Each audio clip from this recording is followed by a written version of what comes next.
lebih banyak mudaratnya daripada manfaatnya. Oleh karena itu sebaiknya dibubarkan. Satu, karena sudah terbukti secara jelas bahwa seluruh Harusnya organisasi rasis yang anti kesetaraan dan penuh doktrin sesat yang melawan kebinekaan ini harus segera dibubarkan. bangsa Indonesia sebaiknya tidak percaya lagi kepada Habib di Indonesia dan mengusulkan kepada pemerintah agar Robito Alawiyah dibubarkan. Dikatakan 4. Menuntut pemerintah untuk membubarkan Robito Alawiyah. Terbuka matanya bahwa selama ini kami dibohongi oleh para Habib itu. Jadi kami harus menyelamatkan, kita harus selamatkan bangsa Indonesia. Assalamualaikum warahmatullahi wabarakatuh. Selamat datang di Tinta Nusantara. Di sini saya akan berbagi video-video masih seputar tentang nasab para habaib di Indonesia yang diteliti oleh Kiai Haji Imaduddin Usman Al-Bantani. Yuk kita tonton sampai selesai video-videonya biar tidak salah faham ya. Bubarkan Rabit H. Alawiyah, usir Habib Ba'alawi dari Indonesia, bukan cucu Nabi ngaku cucu Nabi. Semoga dengan penjelasan ini kita bisa paham dan semoga bermanfaat dan barokah, amin. Tapi jangan lupa subscribe dan like channel ini, supaya tidak ketinggalan video-video terbaru dari Tinta Nusantara. Kami dari channel Tinta Nusantara minta maaf apabila video ini menyinggung perasaan Anda. Terima kasih telah menonton video ini. Saran dan kritikan Anda saya tunggu. Selamat menyaksikan. Bubarkan Rabit H. Alawiyah, usir Habib Ba'alawi dari Indonesia, bukan cucu Nabi ngaku cucu Nabi. Apa itu Rabit H. Alawiyah dan kenapa debat dengan Guru Gembul? Rabit H. Alawiyah menggelar diskusi dengan Guru Gembul tentang nasab. Simak isi diskusi dan fungsi organisasi tersebut. Apakah keturunan Nabi? Rabit H. Alawiyah adalah organisasi yang menaungi orang-orang Hadrami dari keluarga Ba'alawi. Mereka menggelar diskusi tentang nasab Nabi yang dihadiri Guru Gembul. Acara yang diinisiasi Rabit H. Alawiyah itu dilaporkan berlangsung pada Sabtu Minggu, 7-8 September tahun 2024, di Jakarta. Beberapa kalangan coba dihadirkan dalam diskusi bertajuk, membedah tulisan yang membatalkan nasab Ba'alawi. Salah satu yang bersedia hadir adalah Guru Gembul. Isi diskusi Rabit H. Alawiyah Guru Gembul. Berdasarkan isi diskusi Rabit H. Alawiyah dan Guru Gembul yang disiarkan akun YouTube Nabawi TV, Guru Gembul menyatakan polemik nasab yang melibatkan klan Ba'alawi termasuk polemik sentimen dan bukan akademik. Dari jutaan orang di Indonesia yang sekarang berdebat, berdiskusi, saling menghujat satu sama lain terkait dengan nasab, berapa orang di antara mereka yang mampu mengakses kitab-kitabnya Kiai Imad dan mengakses kitab-kitabnya Rabit H. Alawiyah? Sedikit sekali, tutur Guru Gembul. Katanya, masalah yang paling utama selama ini adalah polemik nasab tidak dimulai oleh Kiai Imaduddin Usman Al-Bantani lewat hasil tesisnya. Jadi polemik ini munculnya dari mana? Saya mohon maaf, dari orang-orang habaib, lanjut Guru Gembul. Ia menjelaskan habaib di Indonesia sudah ada sebelum tahun 2000-an. Orang-orang yang mengaku sebagai keturunan Nabi itu katanya bekerja di berbagai bidang. Semisal jualan parfum hingga menteri luar negeri. Selama itu tidak ada kerusuhan maupun polemik. Saya mohon maaf ya, di awal reformasi muncul Habib Rizik dengan FPI-nya. Habib Rizik itu latarnya sebenarnya dari Nuh. Tapi entah bagaimana ceritanya, di situ sudah mulai ada kisruh dengan Nuh yang lain, katanya.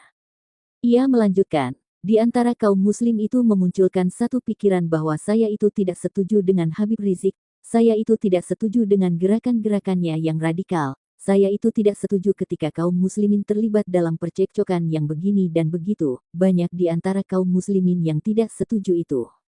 Tapi kemudian apa? Mereka tidak berani melawan, tidak berani menentang karena itu kan Habib, ini kan keturunan Nabi, sambungnya.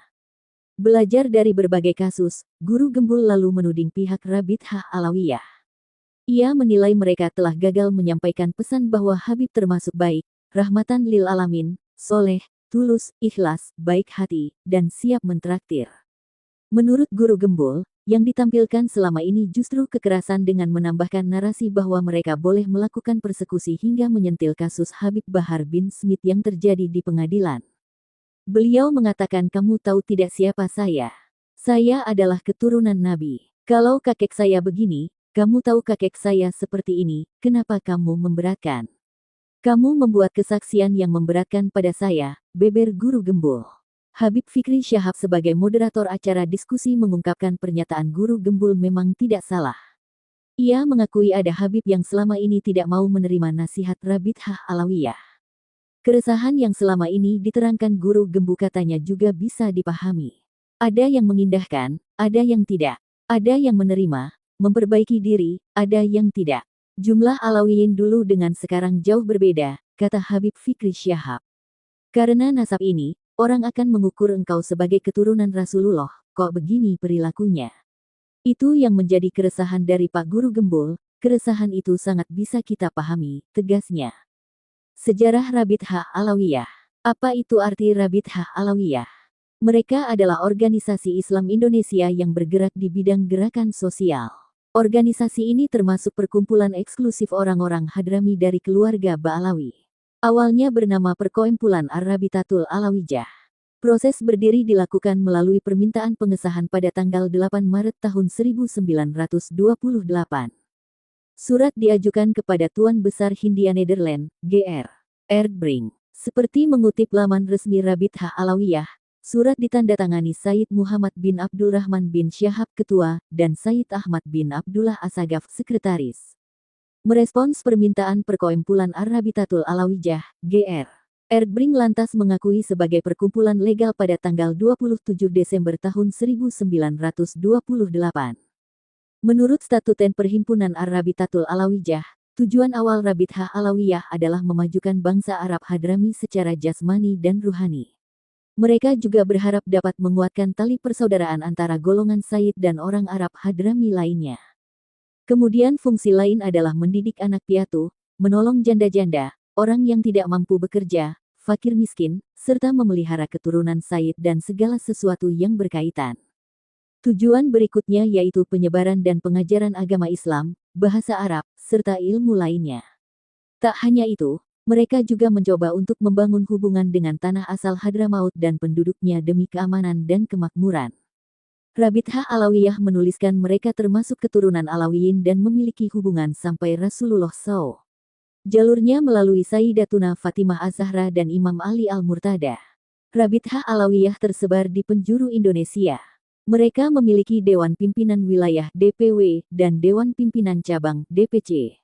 Di antaranya Jawa Timur, Kalimantan Timur dan Utara, Jateng DIY, Jawa Barat, Aceh, Sumatera Utara, hingga Sumatera Selatan. Kemudian Lampung, Kepulauan Riau, Jambi, Bengkulu, Bangka Belitung, Banten, DKI Jakarta, Kalimantan Barat, Kalimantan Selatan, hingga Sulawesi. Rabithah Alawiyah juga memiliki perwakilan di Nusa Tenggara Timur, Nusa Tenggara Barat, Bali, serta Maluku. Pemerintah kecam Habib Ba'alawi Rabithah Alawiyah akan dibubarkan. Setelah sekian lama vakum menulis karena mendapat peran baru sebagai pelayan Bani Wali Songo, maka alhamdulillah di malam Maulid Nabi 1445 Hijriah ini bisa menyempatkan diri mereview segalanya. Sebagai pelayan maka tugas utamanya melayani tuannya.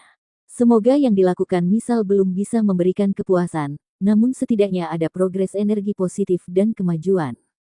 Dari konsolidasi ke seluruh keluarga Wali Songo, hingga edukasi terkait tes DNA. Atau menyampaikan data, ide dan gagasan melalui wawancara online dan offline di berbagai channel medsos. Termasuk juga keterlibatan dalam seminar nasional di Padasuka yang seperti kita ketahui bersama banyak memberikan pencerahan dan membuka tabir kepalsuan. Terutama terkait pembodohan dan doktrin atas klaim sesat Ba'alawi sebagai turunan Nabi Sallallahu Alaihi Wasallam ataupun klaim sebagai yang paling berjasa dalam sejarah Nusantara maupun berdirinya NKRI. Dan masih banyak kegiatan lain yang tidak mungkin disebutkan semuanya. Nasib tragis Ba'alawi. Peradaban dibangun dengan akal sehat dan ilmu pengetahuan, barang siapa menolak keduanya maka dia akan menjadi sampah peradaban. KRT. Fakih Wirahadiningrat. Sebagaimana sudah dapat diduga bahwa Ba'alawi akan mengalami fase keruntuhannya di bumi Nusantara. Mereka yang selama ini paling arogan atas nasabnya, tentu saja untuk membangun nasibnya, kini seolah seperti anak terlantar di negeri orang.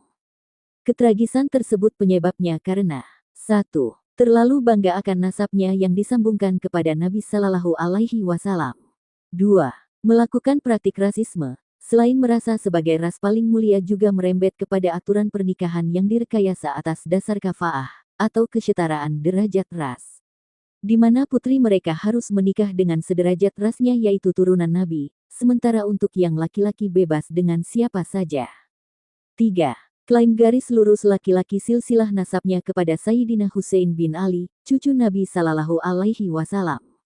Disinilah letak blunder terbesarnya, sehingga gampang dibuktikan kepalsuannya. 4. Banyak melakukan hinaan, cacian, bahkan persekusi kepada pribumi apabila dianggap akan menyaingi dan mengancam eksistensi nasab mereka. Untuk hal ini ada yang garis radikal, tetapi ada juga dengan cara moderat. Cara kedua inilah yang paling sulit dideteksi, karena diantaranya menggunakan organisasi sufisme dan merapat ke Nuh. Disinilah Nuh menjadi tersandera, bingung mau berbuat apa. Beruntunglah saudara-saudara yang di Muhammadiyah, sejak dulu waspada dengan urusan beginian. 5. Melakukan pembelokan sejarah dan pencangkokan nasab baik kepada pahlawan nasional juga tokoh-tokoh di Kesultanan Nusantara. Begitulah ketika hampir semua pihak bangkit mempertanyakan semua hal di atas, seketika mereka remuk redam dan gagap dalam menjawabnya. Andai Ba'alawi bisa menghadirkan 4 hal di bawah ini, maka ketragisan itu bisa dihindari. 1.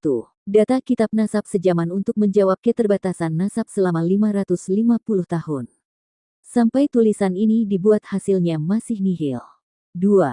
Hasil isbat nasab resmi dari Nakobah Internasional, terutama dari asal negeri leluhurnya, baik Yaman ataupun Irak negeri asal Sayyid Ahmad bin Isa yang diklaim sebagai datuknya. Hasilnya juga nihil. 3. Hasil tes YDNA yang presisi sebagai keturunan lurus laki-laki dari Imam Hussein, J1 FGC 30416 bin Ali FGC 10500. Hasilnya, jangankan menemukan kedua haplotype di atas, haplogrupnya saja bukan J1, malah G2. Artinya, selain gagal sebagai keturunan lurus laki-laki, malah terdeteksi bukan ras Arab. 4. Tidak bisa menghadirkan data yang sepuh dan runut terkait ketersambungan nasab tokoh-tokoh Nusantara baik Wali Songo maupun Raja Sultan Nusantara dengan mereka. Rata-rata datanya berasal dari era penjajahan. Seperti dalam kitab Syamsu Zohiro, yang jelas tertulis menurut Van den Berg. Tokoh ini adalah konseptor utama pengacau sejarah Nusantara yang memiliki anak buah diantaranya Snoek Hurgronje dan Mufti Batavia Usman bin Yahya. Nama terakhir adalah dari Ba'alawi yang mendapat medali penghargaan dari Ratu Belanda. Artinya, klaim mereka sebagai yang paling berjasa di Nusantara telah gagal total. Sebuah rencana jahat masif yang layu sebelum berkembang. Realita dari 4 hal tersebut di atas adalah: 1. Mereka tidak akan pernah menemukan kitab nasab sezaman. Karena pendataan nasab Nabi Sallallahu Alaihi Wasallam ternyata berjalan demikian rapi dari masa ke masa, saling terjalin dan terjaga hingga kini. Dan itu diwujudkan dengan adanya Majelis Saadatul Asrof dari tiap bani dan tiap negara.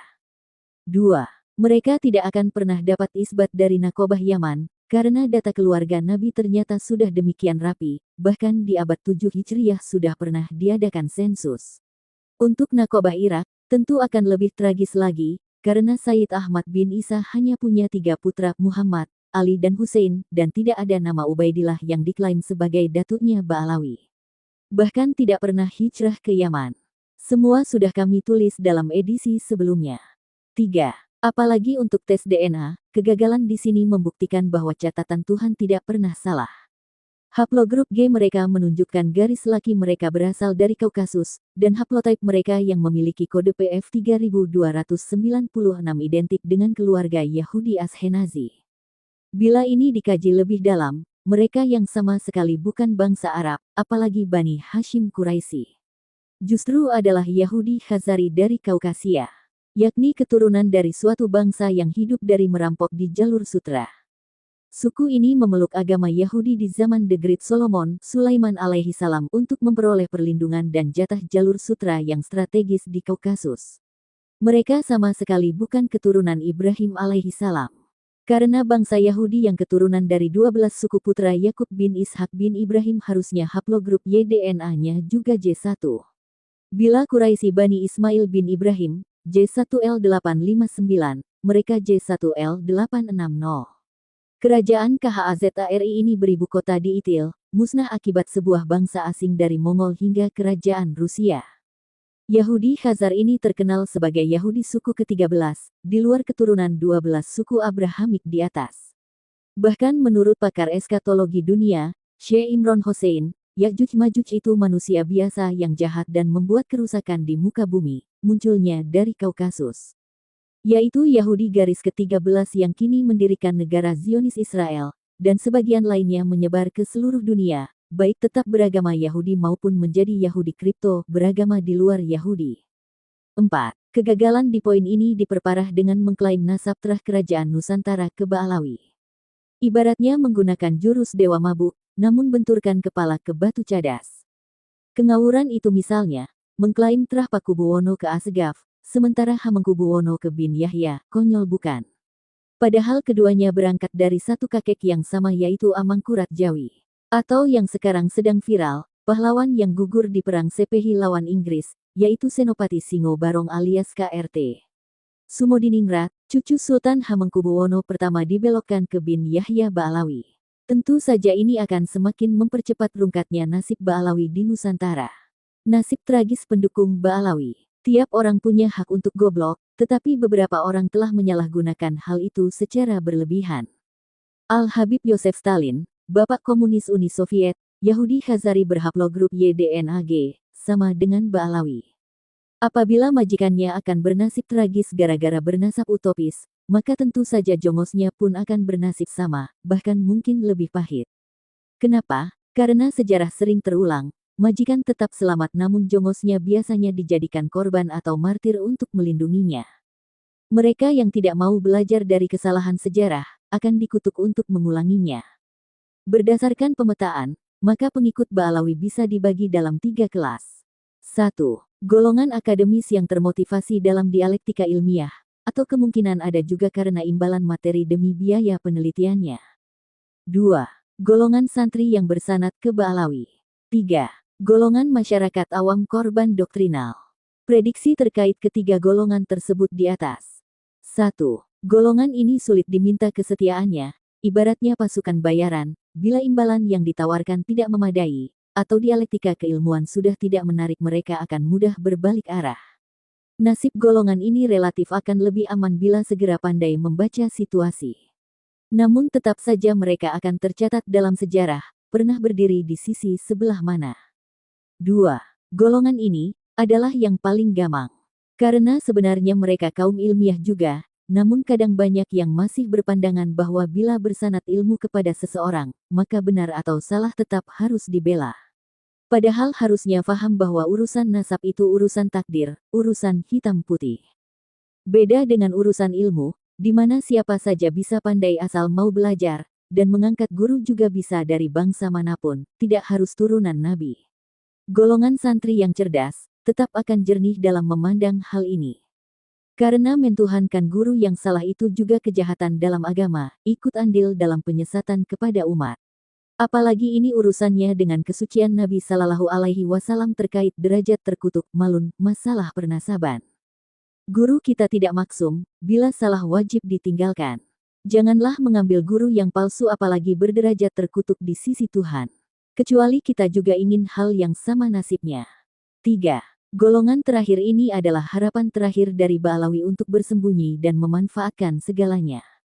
Narasi kebohongan dengan memanipulasi golongan terakhir ini minimal bisa memperpanjang nafas merasa mulia di Nusantara. Namun sampai kapan akan terus bersembunyi? Sampai seluruh anak cucu kita wajib tes DNA demi identitas diri dan kepentingan kesehatan. Kalau ini dilakukan, kita akan dikutuk anak cucu sebagai moyang pendusta. Atau sampai nakib pencatat nasab keturunan Sayyid Ahmad bin Isa dari Irak datang, dan bersaksi kalau kakek-kakek mereka tidak punya saudara bernama Kang Ubed. Wah, tambah jadi bahan tertawaan nanti. Maka sebelum semua itu terjadi, sebaiknya bertaubat, ikhlas menerima takdir ilahi.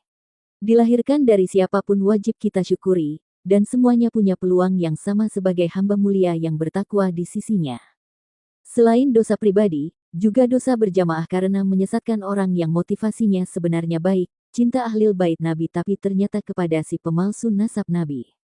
Golongan ini yang nasibnya paling tragis karena rentan dijadikan kayu bakar di garis depan. Terkait pendukung Ba'alawi yang bernama Rumail Abbas. Dari semua narasi pembelaan Ba'alawi, baik dari golongan Ba'alawi sendiri atau pendukungnya, tidak ada perlawanan yang paling cerdas dan bermutu kecuali dari dia. Yang lain, termasuk Habib Aventador, Habib Wafi, Habib Buya Yahya, dan lain-lain kelasnya masih cheerleaders. Banyak ngawurnya dan bermain retorika semata. Apalagi Habib Idrus Masyhur, membedakan nukleotida dengan haplogrup saja tidak paham, tapi dengan konyolnya berani bahas di ruang publik.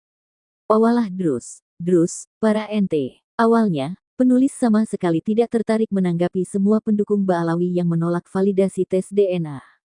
Kecuali tentu saja Bung Fikri Syahab karena penulis merasa penyesatannya keterlaluan namun dengan cara yang sangat elegan. Ibaratnya kelas bintang 5 lah, bukan kaki 5 macam Idrus Masyhur.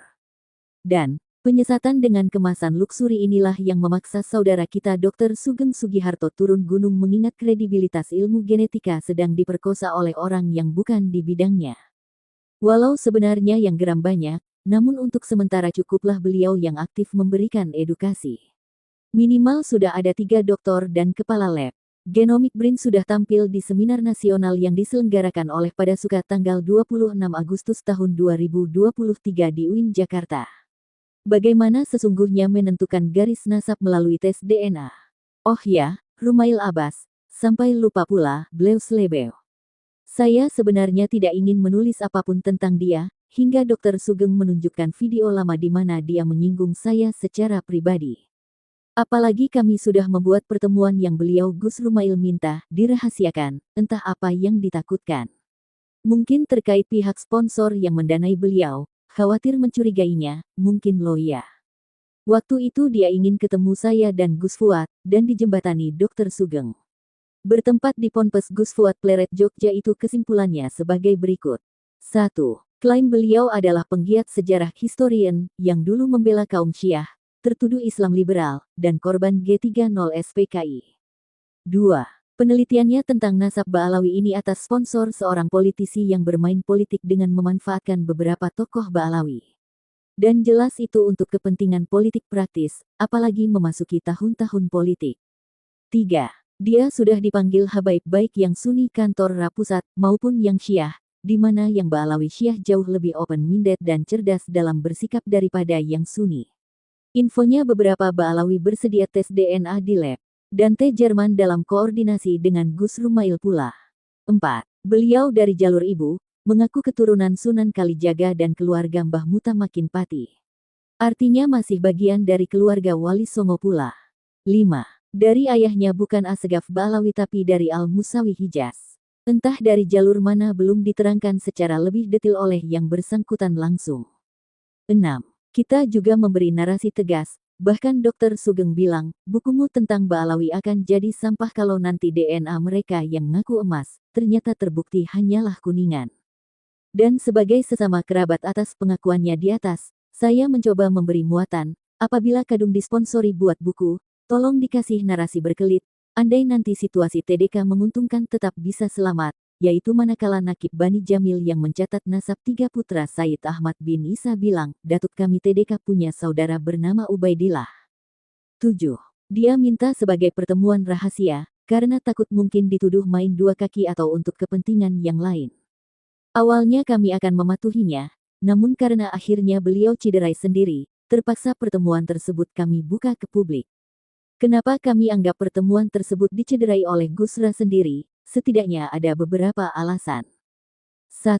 Harapan kami bahwa Gusra akan sadar dengan logika sehat, malah memframing tes DNA dalam unggahannya yang menyesatkan. Ibaratnya setelah tahu dalamnya kami, malah mencoba bermain-main dengan narasi sesat.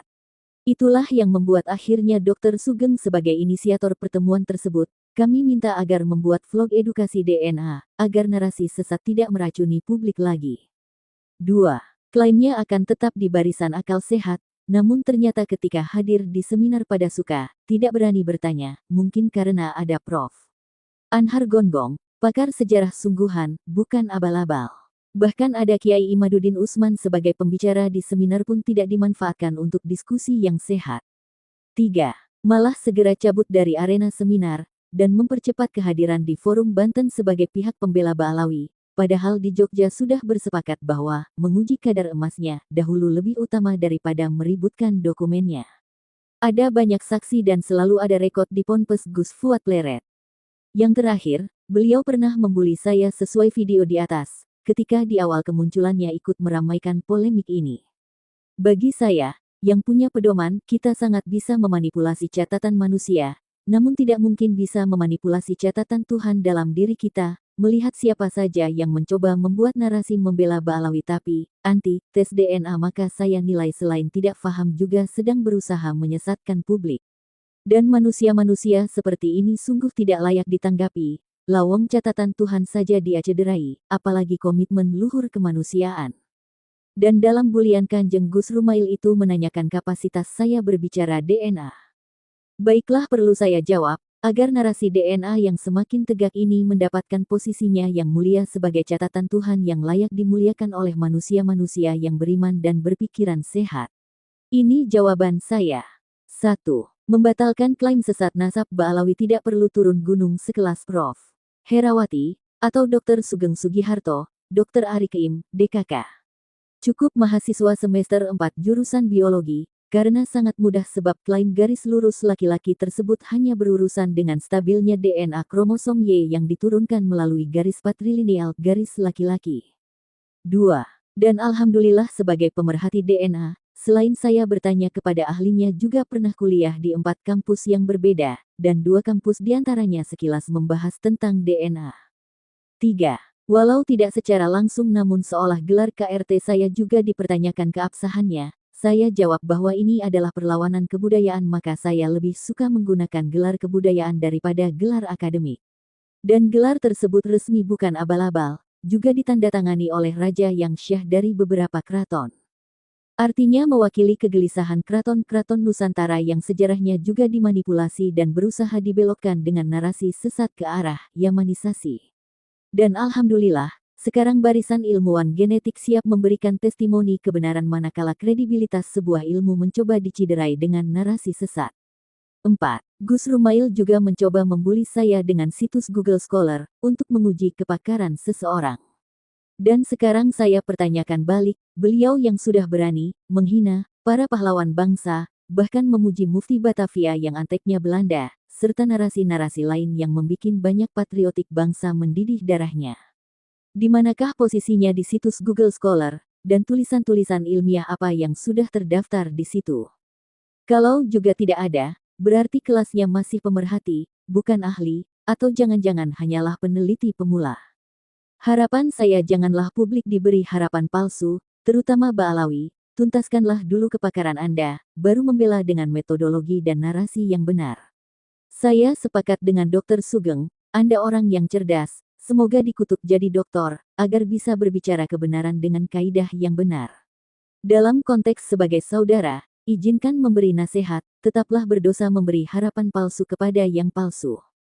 Jangan jadi Ronin, atau samurai tak bertuan, khawatir disewa DAIMYO yang sesat dan digariskan kalah oleh sejarah. Salam waras, Rahayu Nusantaraku.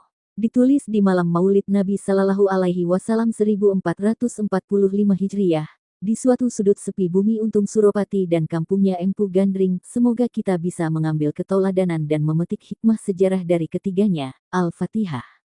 KRT. Fakih WIRAHADININGRAT, sang pelayan hina dari seluruh yang mulia Bani Wali Songo yang jaya di Nusantara Raya.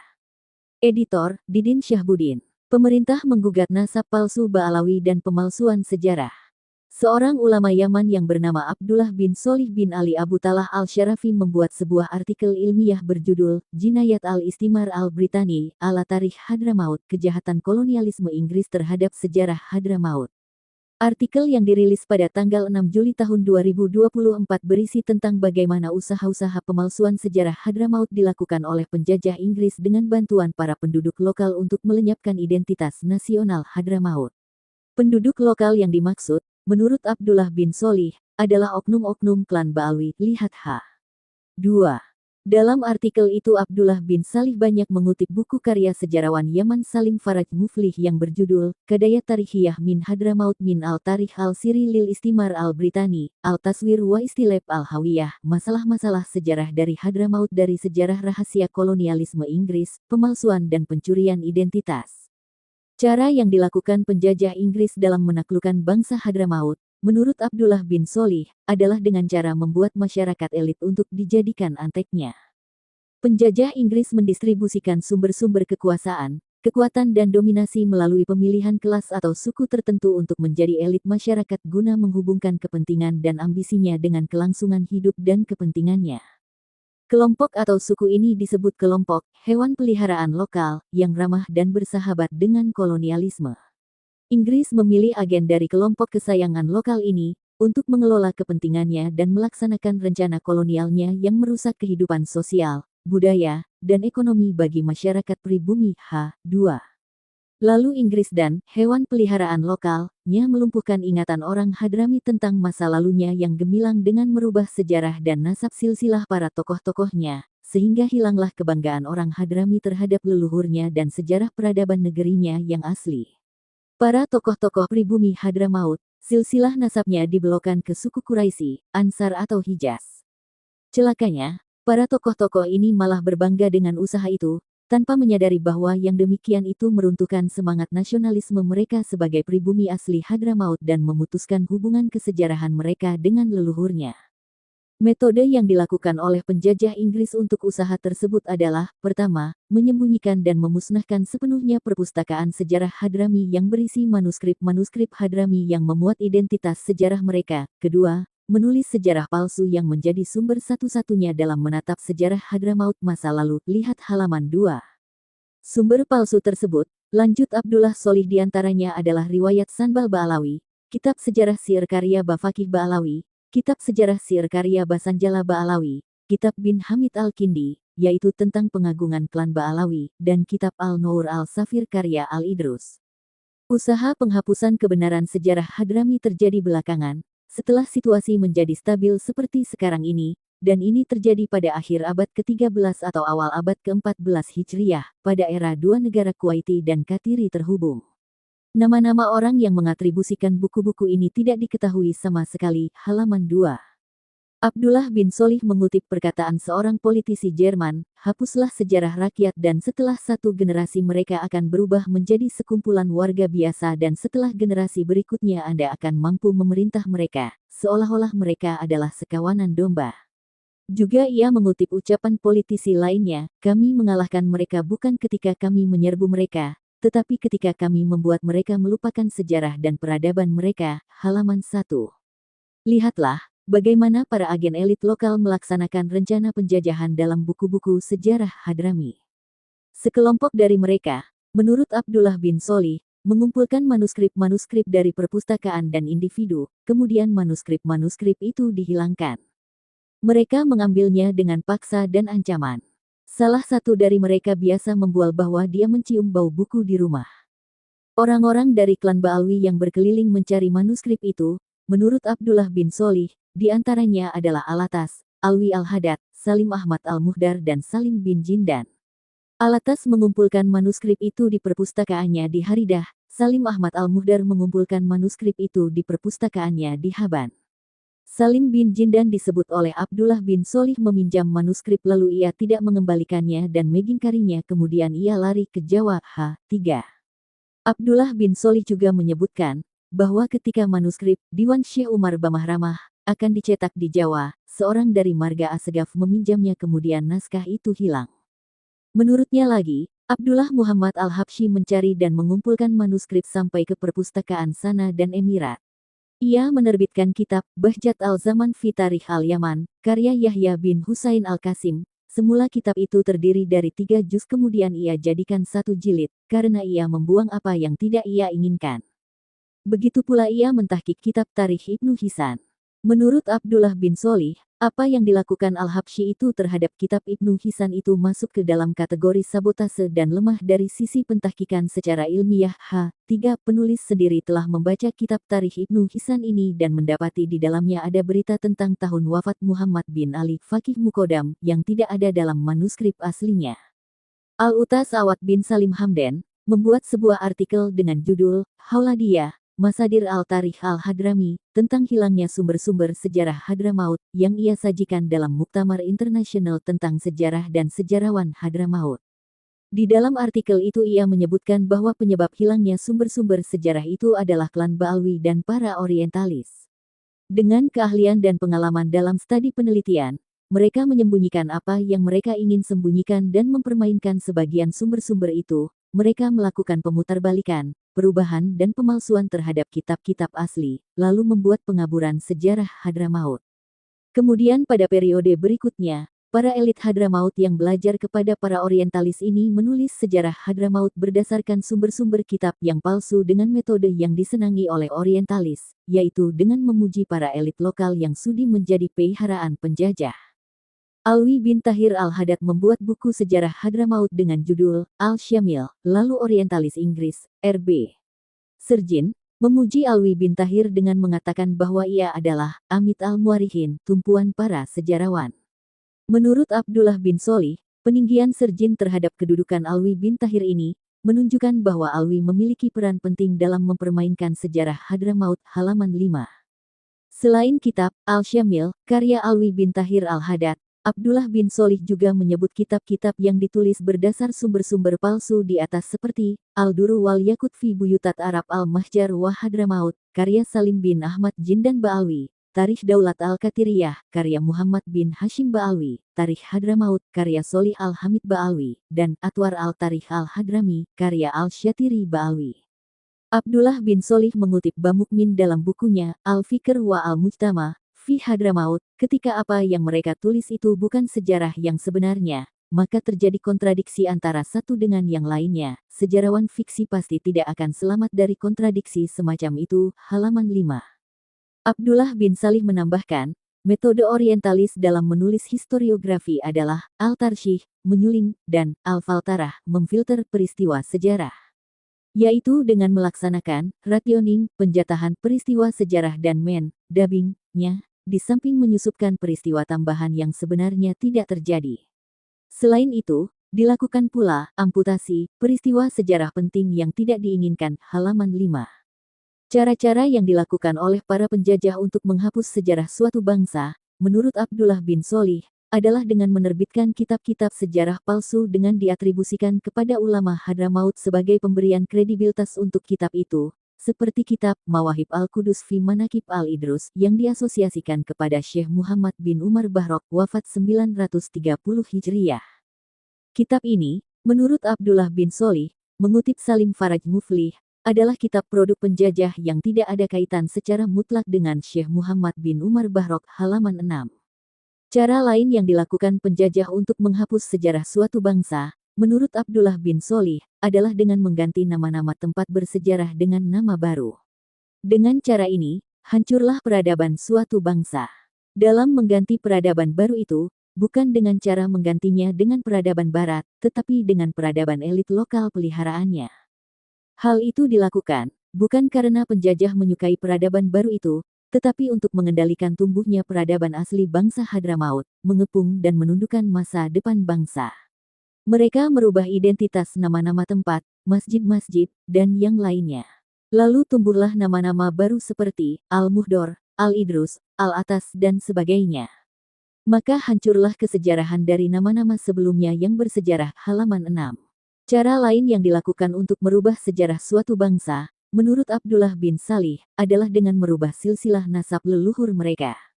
Seperti yang disebut kitab Tarikh Shenbal Ba'alwi, bahwa kerajaan Bani Rashid adalah bersuku Aus dari kaum Ansor Madinah Al-Munawwarah, padahal mereka sebenarnya adalah keturunan asli Kahtan dari Hadramaut. Begitu pula Syekh Muhammad bin Ahmad bin Abil Hub, dalam kitab Al-Burqah Al-Mushikoh, disebut sebagai keturunan Quraisy, padahal ia bukan Quraisy.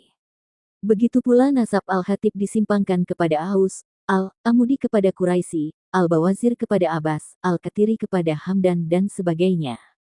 Lalu keturunan mereka di masa selanjutnya malah berbangga dengan nasab baru itu dan menganggap bahwa nasab bangsawan adalah nasab para pendatang, sementara nasab mereka sebagai pribumi yang merupakan para bangsawan asli dari Kahtan dilupakan dan tidak dibanggakan. Mereka lupa bahwa hal demikian akan berakibat putus hubungannya mereka dengan nasab dan sejarah mereka yang asli. Halaman 6. Menurut Abdullah bin Sholih, cara lain yang digunakan penjajah adalah mengkotak-kotak bangsa yang dijajah dengan membuat kelas-kelas sosial berdasarkan ras, sehingga rakyat terus hidup dalam konflik. Dibuatlah gelar-gelar yang menghinakan, meremehkan dan mencemooh. Itu semua dilakukan sebagai perendahan martabat mereka, sehingga kemudian bangsa yang telah menjadi inferior itu takut untuk melawan mereka, para penjajah dan antek-anteknya. Halaman 7. Abdullah bin Sholih mengingatkan kita, jangan dikira praktik-praktik dan skema-skema penjajah itu telah berhenti dengan perginya para penjajah. Skema-skema penjajah itu masih ada sampai sekarang dan dijalankan oleh para agen lokal mereka. Namun, keterbukaan ilmu pengetahuan dan pendidikan di masa ini membantu kita untuk menguji kembali berbagai narasi-narasi yang diciptakan itu. Halaman 7. Abdullah bin Sholih juga mengingatkan adanya cerita-cerita keramat yang dikutip ulama masa lalu untuk seorang wali. Lalu cerita keramat yang sama, dikutip oleh penulis masa kini lalu diberikan untuk orang lain yang tidak masyhur kewaliannya. Seperti kisah-kisah keramat yang ditulis oleh Imam Al-Sya'rani, kisahnya diambil dalam kitab Al-Mashra, Al-Rawi, karya Al-Shili Ba'alwi, namun individu yang berkeramatnya berbeda. Kadang satu keramat disematkan untuk orang yang berbeda-beda. Syekh Amin Al-Sa'di mengatakan, tidak ada satupun keluarga Ba'alwi generasi pertama yang ahli ilmu. Begitu pula Ibnu Ubaidillah mengatakan, tokoh-tokoh Ba'alwi yang ditulis biografinya oleh Al-Shili dalam kitab Al-Mashra, Al-Rawi, tidak dikenal sebagai orang berilmu. Halaman 7. Kitab Al-Gurar, karya Ali Khirit Ba'alwi, wafat 960 Hijriyah, dan kitab Al-Mashra, Al-Rawi, karya Al-Shili, wafat 1093 Hijriyah, menurut Abdullah bin Sholih, mengutip Alexander Knish, adalah dua kitab yang isinya pengkesan An Ba'alwi sebagai keluarga agung yang melahirkan para ulama, ahli zuhud dan sufi. Sedangkan para keluarga lain ditempatkan hanya sebagai pengikut, pengagum dan penggemar. Menurut Ba'alwi, para ulama-ulama itu berada dalam posisi yang lebih rendah dalam susunan tangga-tangga kepentingan. Para ulama itu dianggap mempunyai disabilitas, takdir untuk dapat menyamai mereka. Sedangkan keluarga-keluarga lain yang bukan ulama, dalam pandangan Ba'alwi, dimarginalkan seperti kerumunan yang tidak bernilai apapun. Itu semua dilakukan oleh Ba'alwi sebagai legalitas bahwa mereka adalah para sufi dan ulama-ulama awal di Hadramaut. Klaim mereka itu terbantah oleh kitab-kitab para sejarawan Hadramaut seperti Ibnu Samurah, Al-Janadi, Al-Hajraji, Bamahramah, Al-Syarji yang membuka tirai bahwa leluhur mereka sama sekali tidak tercatat dalam kitab-kitab yang ditulis di masa di mana mereka diasumsikan ada sebagai pembesar ulama di dunia Arab bagian selatan. Halaman 8. Kiai Haji Imaduddin Usman Al-Bantani, pengasuh dan pendiri Pondok Pesantren Nahdlatul Ulum Kampung Cempaka, Desa Kresek, Kecamatan Kresek, Kabupaten Tangerang, Provinsi Banten. Pulangkan imigran rasis, negerinya lebih membutuhkannya. Pulangkan imigran rasis, negerinya lebih membutuhkannya. Noda hitam HADRAMIS Yaman. Berkaca dari Palestina. 2 tahun setelah kekalahan Jerman dalam Perang Dunia II, yaitu di tahun 1947, sebuah kapal besar merapat di pelabuhan Haifa, Palestina. Di atas dek tampak wajah-wajah yang layu, kurus, dan penuh penderitaan. Kemudian mereka membentangkan spanduk besar yang bunyinya, Jerman telah menghancurkan keluarga dan rumah kami, jangan kau Palestina, hancurkan juga harapan kami. Kapal itu berisi imigran, atau lebih tepatnya pengungsi Yahudi dari berbagai penjuru Eropa yang berbondong-bondong menuju Palestina. Sebuah foto ikonik mengabadikan momen tersebut. Kini foto itu telah membuat setiap hati akan miris dan menangis. Karena ironi yang terjadi di kemudian hari. Di mana pada akhirnya, para pengungsi ini yang akan merampas tanah dan kemerdekaan Palestina dari pribuminya sendiri. Sebuah tragedi kemanusiaan terbesar di abad 20, dan praktik penjajahan keji yang masih ada hingga kini. Kapal itu adalah salah satu dari ratusan kapal lainnya, yang mengangkut ratusan ribu pengungsi Yahudi, bergelombang memasuki Palestina sejak 1920 hingga 1948. Setelah 6 juta kaum Yahudi dibantai oleh Nazi baik di Jerman dan di semua negara pendudukannya Holocaust.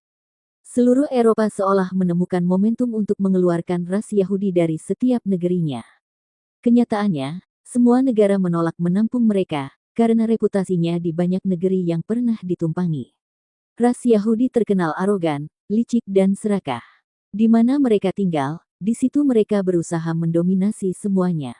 Entah itu cermin dari kecerdasan atau keserakahan, atau mungkin gabungan keduanya. Entahlah.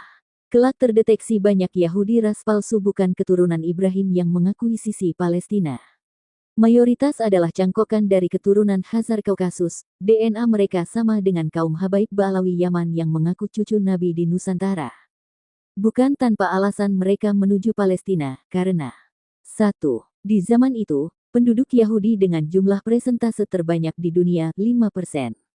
Bandingkan di seluruh dunia jumlah penganut Yahudi kini hanya 0,2%. 2. Seperti Indonesia, Palestina adalah bangsa yang ramah. Mereka mewarisi semangat toleransi Salahuddin Al-Ayyubi, yang menaklukkan tanpa pembantaian dan menghormati semua agama.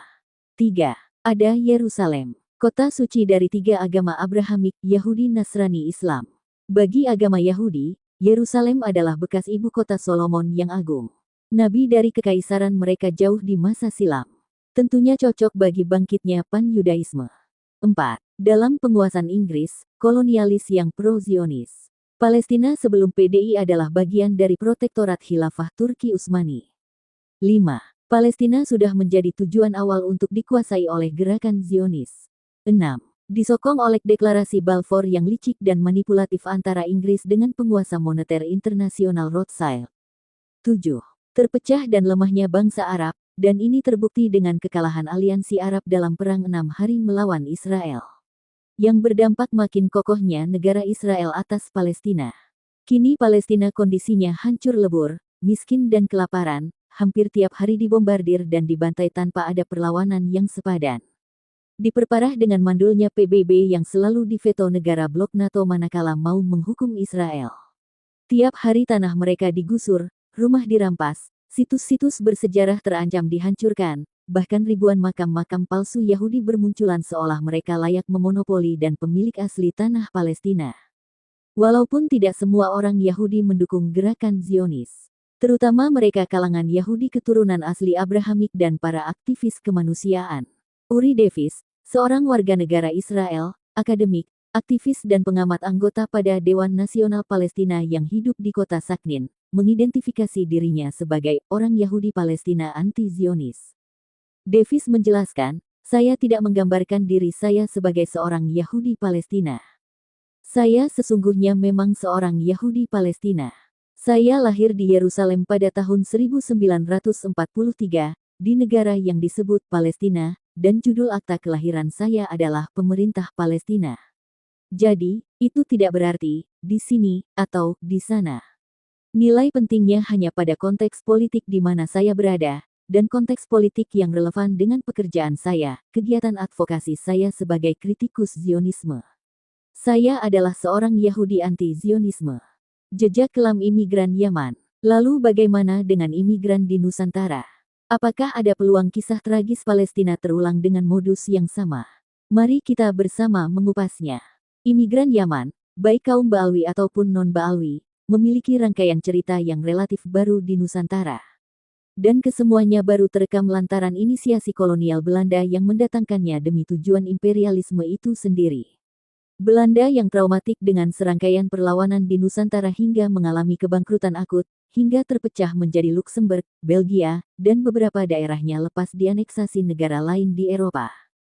Untuk itulah mereka melakukan politik rasisme, yaitu segregasi kelas untuk meredam perlawanan pribumi.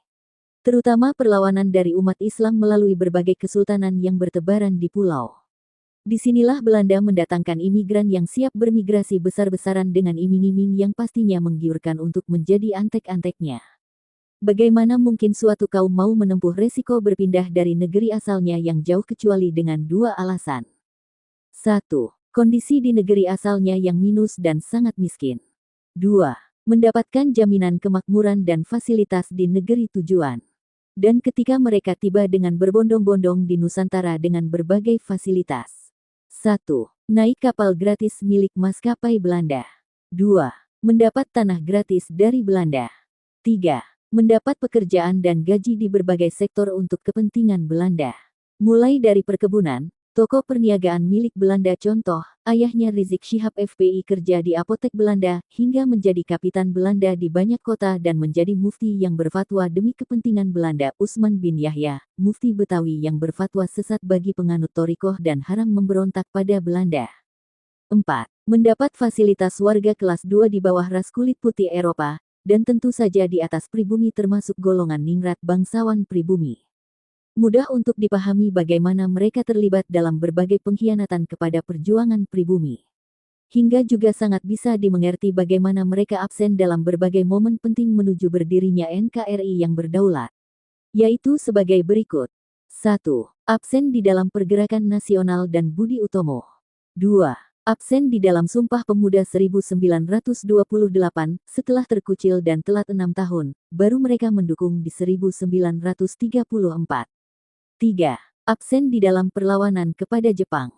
4. Absen di dalam BPUPKI kecuali Abdurrahman Baswedan, Yamanis non-Baalwi, yang juga dimusuhi oleh mayoritas imigran Yaman Baalwi. Secara jumlah Yamanis juga kalah dibanding etnis Cina yang berjumlah 4 orang, Oi Chong Hau, Oi Tiang Chowi, Mertan Eng Hua, dan Liem Koen Hian. 5. Absen di dalam PPKI terdiri dari berbagai suku di Indonesia, ada 12 orang etnis Jawa, 3 orang etnis Sumatera, 2 orang etnis Sulawesi, 1 orang etnis Maluku, 1 orang etnis Tionghoa, 1 orang etnis Kalimantan dan 1 orang etnis Nusa Tenggara. 6. Absen di dalam Proklamasi 1945 termasuk klaim rumah proklamasi adalah sumbangan imigran Yaman juga sangat lemah berdasarkan kronologis sejarah. 7. Absen di dalam perjuangan mempertahankan kemerdekaan.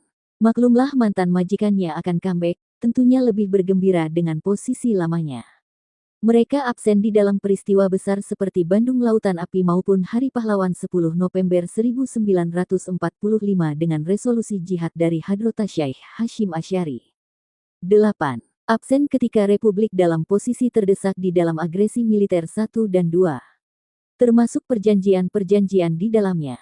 9. Absen di dalam peristiwa bersejarah serangan umum Janur Kuning Yogyakarta tanggal 1 Maret tahun 1949.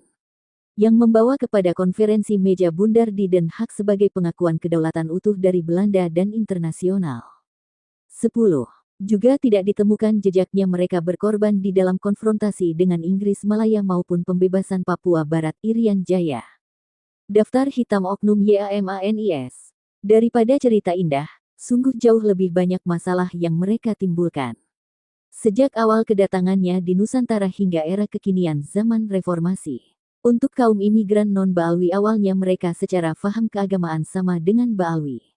Namun karena mendapat perlakuan rasis dari Baalwi, maka perlahan bergeser mengikuti faham Wahabi. Hingga semakin jauh akhirnya menjadi takfiri dan terlibat kegiatan terorisme. Terutama setelah mendapat sokongan dana dari pro-Zionis, Islam transnasionalis pro-khilafah, macam Hizbut Tahrir, atau Al-Qaeda pimpinan imigran Yaman di Saudi Osama bin Laden maupun ISIS pimpinan Abu Bakar al-Baghdadi dari Yahudi Samaritan bernama asli Simon Elliot.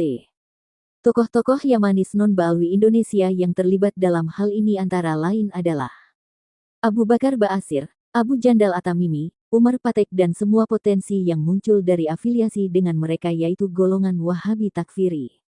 Penulis justru melihat potensi mereka lebih mudah diidentifikasi dan dilokalisir, karena menabrak budaya dan tradisi serta faham Islam di Nusantara.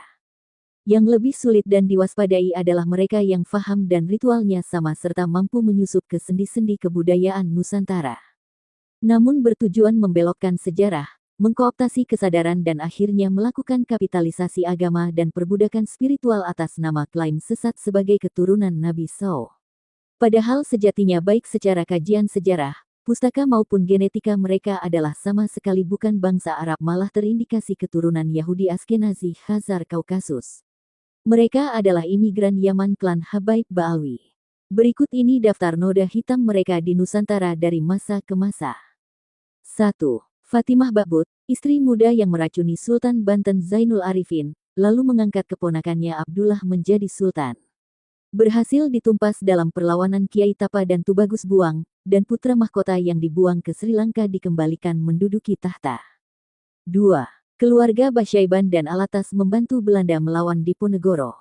3. Usman bin Yahya, mufti Betawi yang masyhur menjadi antek Belanda, bawahan dari Van den Berg dan Snoeck-Hurgronje. Bukti surat menyurat mereka dan kitab fatwanya yang mengharamkan pemberontakan sulit disangkal manusia yang masih waras akalnya. Dan beliau mendapatkan bintang tanda jasa dari Ratu Belanda Wilhelmina yang didoakannya dengan doa sebagai penjilat kolonial. 4.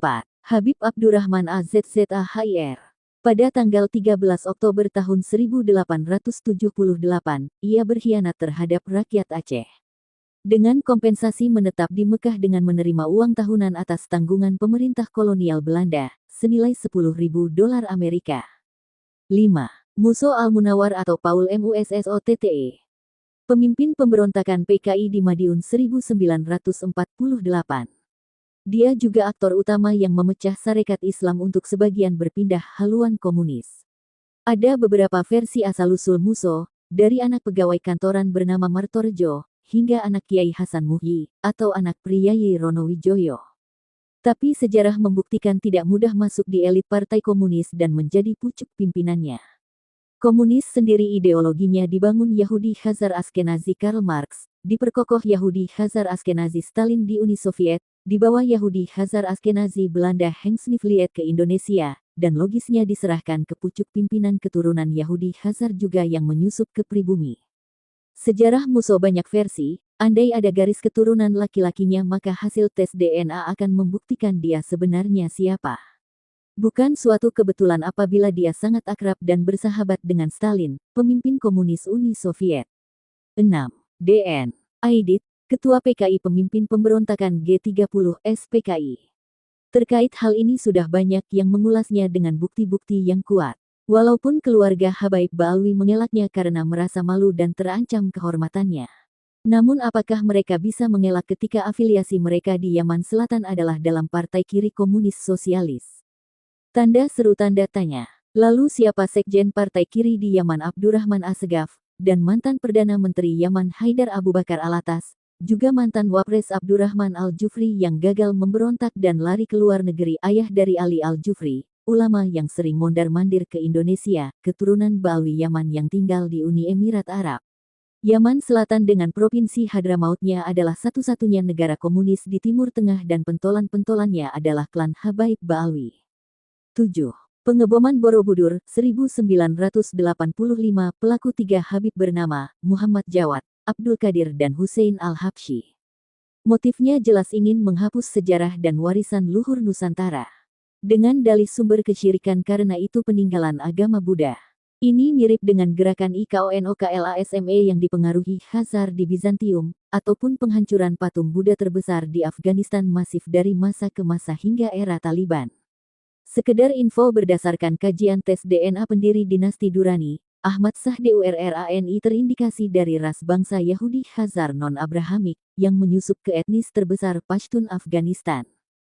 8. Dan di era reformasi, mereka mendirikan organisasi terlarang FPI yang mendukung khilafah palsu dan terorisme internasional. Pada akhirnya mereka memiliki agenda politik untuk merebut negara serta sering memprovokasi umat dengan pecah belah melawan negara. Tentu saja yang dijual adalah klaim sesat sebagai cucu Nabi. 9. Sejak berdirinya Rabithah Alawiyah, yaitu 2 bulan sejak mereka absen dalam Sumpah Pemuda tahun 1928. Di mana mereka juga tidak mau bergabung ke NU 1926 yang diklaim manhajnya sama. Namun justru mereka melakukan politik rasis atas nama keturunan Nabi, padahal organisasi ini hanya lokalan. Di Yaman tidak ada. Nasab mereka pun tidak pernah dapat isbat dari Yaman apalagi dari Irak yang diaku sebagai negara leluhurnya. Harusnya organisasi rasis yang anti kesetaraan dan penuh doktrin sesat yang melawan kebinekaan ini harus segera dibubarkan. 10. Konflik dengan keluarga Wali Songo. Terkait fatwa rasis pernikahan kafaah. Bisa dibaca secara runut dan utuh dari tulisan Kiai Ali Badri, keturunan Wali Songo yang menikahi Habibah Ba'alwi. Padahal Wali Songo diakui sebagai keturunan Yaman dalam kitab nasab mereka versi Yahudi Belanda Van den Berg, SYAMSYUDZOHIROH, tapi keturunannya ditolak nasabnya. 11. Terakhir, mereka melakukan pemalsuan sejarah Nuh, Hari Proklamasi, bendera merah putih, lambang burung Garuda, hingga nasab silsilah Raja Sultan Nusantara, termasuk membuat makam-makam palsu dan mengubah namanya menjadi YAMANIS. Khusus untuk Hamid Al-Gadri yang katanya perancang lambang burung Garuda tapi sudah ditolak para sejarawan. Dia diklaim sebagai Ba'alwi, tapi penulis ragu berdasarkan kajian tes DNA keluarga Al-Gadri yang berhalogrup R. Besar kemungkinan mereka dibaalwikan demi kepentingan kolonialis. Akhirul kalam, negeri ini adalah negeri yang indah, subur, makmur dan kaya dengan warisan budaya, sejarah serta sumber dayanya. Penduduknya juga ramah dan bersahabat. Tapi ingatlah, bangsa yang ramah ini tercatat dalam sejarah sangat tegas kepada tamu yang kurang ajar. Bagaimana utusan Mongol yang ditakuti di seluruh dunia pernah dipotong telinganya ketika mengancam Prabu Kertanegara dan bagaimana NKRI juga merdeka dengan segala perjuangan kepahlawanan. Kita merdeka menolak hadiah dari penjajah seperti negara lainnya, tapi kita merdeka dengan merebut dan mengusir penjajahnya. Penjajah sudah pergi, bila sisa anteknya tidak tahu diri, maka lebih baik mereka dipulangkan ke Yaman, karena negeri mereka yang katanya penuh berkah tapi sesungguhnya miskin menderita jauh lebih membutuhkan mereka daripada negeri kita yang sebenarnya akan jauh lebih baik tanpa mereka. Tanpa imigran sesat perampok umat, agama dan sejarah. Hari pertama menjadi tamu, hari kedua menjadi beban, dan hari ketiga menjadi hama. Jean de Bruyere, penghujung Ramadan 1445 Hijriah, Selamat Idul Fitri, mohon maaf lahir dan batin. KRAT, Fakih WIRAHADININGRAT. Nasab Ba'alawi tidak masuk akal. Ba'alawi adalah sebuah klan yang konon merupakan keturunan Alawi bin Ubaidillah. Namun, menurut penulis, mereka menamakan diri mereka sebagai Ba'alawi tersebut hanya karena adanya tem Ba'alawi yang terdapat dalam kitab Al-Suluk karya Al-Janadi W. 730H, yaitu ketika menerangkan tentang seorang ahli hadits yang bernama Ali Abul Hasan dari keluarga Ba'alawi yang tinggal di Hadramaut. Habib Ali Al-Sakran W. 895H kemudian mengklaim keluarga dan leluhurnya sebagai bagian dari keluarga Ba'alawi tersebut. Hakikat, Ali Al-Sakran tidak mempunyai dalil yang mendukung klaimnya tersebut. Ia tidak mempunyai sumber, baik primer maupun sekunder, yang menyatakan bahwa Alwi adalah saudara seayah dari Jadid. Begitu pula dengan Basri yang diklaim sebagai saudara lain dari Alwi. Tidak ada dalil apapun. Bahkan, pondasi nasab Ba'alawi, baik Bani Basri, Bani Jadid maupun Bani Alawi sangat rapuh. Sehingga konstruksi nasab keluarga ini, hari ini kita saksikan bagaikan bangunan yang menjulang tinggi namun asasnya keropos. Perhatikan contoh silsilah Bani Basri, ia rapuh, bahkan runtuh. Dalam kitab Al-Raudul Jali karya Imam Murtado Al-Zabidi, wafat 1205 Hijriah. Dikatakan dalam kitab itu, bahwa sebagian dari keturunan Basri adalah Salim bin Basri bin Abdullah bin Ahmad bin Isa. Dikatakan pula dalam kitab tersebut bahwa Salim bin Basri wafat tahun 604 Hijriah, bagaimana bisa masuk akal? Abdullah yang wafat tahun 383 Hijriah, setelah 221 tahun baru mempunyai cucu yang bernama Salim, lihat Al-Raudul Jali H. 31. Atau bagaimana bisa seorang yang bernama Basri yang wafat sekitar tahun 400 Hijriah, baru mempunyai anak bernama Salim setelah 170 tahun kemudian. Pengarang kitab Syamsus Zahirah wafat 1320 Hijriah tidak membiarkan ketidakmasukakalan ini lama terjadi, ia lalu mengulang nama Basri dan Abdullah. Perhatikan silsilah Salim bin Basri sampai kepada Ahmad bin Isa dalam kitab Syamsus Zahirah sebagai berikut, Salim bin Basri bin Abdullah bin Basri bin Abdullah Ubaidillah bin Ahmad bin Isa. Syamsus Zahirah H. 69. Dengan mengulang nama Basri dan Abdullah, silsilah ini nampak lebih masuk akal, walau masih berantakan. Pola pengulangan nama ini terjadi, selain kepada keluarga Basri, juga kepada keluarga Jadid dan Alwi. Tujuan pengulangan nama-nama ini adalah sebagai syarat penyesuaian tahun yang telah tercatat dengan data nama yang diketahui berikutnya agar nampak selaras dan masuk akal. Perhatikan silsilah nasab Bani Jadid. Silsilah keluarga ini adalah silsilah muntaribah, silsilah yang berubah-ubah. Dalam satu riwayat Jadid berayah Abdullah, namun dalam riwayat lain ia berayah Ahmad. Sebagaimana yang telah penulis tulis dalam tulisan berjudul 4 Nama Nasab Ba'alawi terindikasi kuat fiktif. Jumlah keluarga ini dari Abul Hasan Ali sampai Abdullah pun berbeda-beda. Dalam satu manuskrip berjumlah 9 nama, dalam manuskrip lain 5 nama, dalam kitab Syamsus Zahirah jumlahnya 7 nama, lihat Hamisi Syamsus Zahirah, 62. Terkadang nama Jadid ditulis 2 kali, terkadang pula 1 kali. Dalam ilmu nasab, nasab muntaribah seperti ini merupakan indikasi kuat bahwa nasab itu palsu. Dalam tulisan berikutnya, insya Allah, penulis akan bahas, bagaimana nasab Ba'alawi ini tidak masuk akal, dilihat dari tahun hijrahnya Ahmad bin Isa dikaitkan dengan Bani Ahdal dan Bani Kudaimi yang disebut hijrah bareng dengan Ahmad bin Isa. Semakin penulis mendalami nasab Ba'alawi ini, maka semakin tampaklah kerancuan konstruksi nasab ini. Kini, bagi penulis, bab husnuzon pun rasanya tak laik untuk dapat diletakkan kepada nasab Ba'alawi. Walau a'lamu bi hakikatil hal. Penulis Kiai Haji Imaduddin Usman Al-Bantani. Salam sejahtera. Rahayu Nusantaraku.